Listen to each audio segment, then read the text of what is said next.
Welcome to Luca is a Billionaire, where the only thing I invest in is your answers. In this video, I will explain how to make a dot grid. First, gather your materials, paper, a ruler, and a fine-tip pen or pencil. Decide on your desired dot spacing, typically between 2 inches and 3 inches.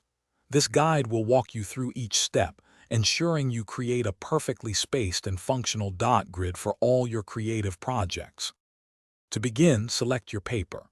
A smooth, slightly thicker paper, around 80 GSM or 100 GSM, prevents ink bleed and provides a pleasant writing surface. Next, grab a fine-tip pen, perhaps 3 millimeters or 5 millimeters, or a well-sharpened pencil. Finally, a clear ruler, ideally 12 inches or longer, is essential for precise dot placement and straight lines. Start by marking your first horizontal row of dots.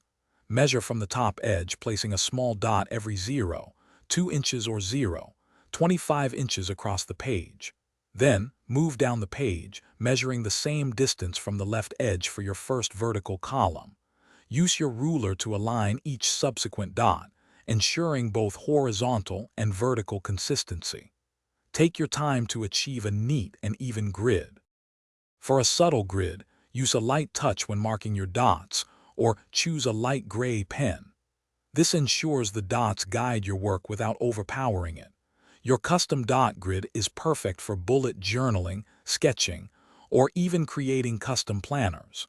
Remember to check the description for a link to those leak-proof containers and other great deals. Enjoy your personalized dot grid. Thanks for watching and please subscribe. It's the best investment you'll ever make.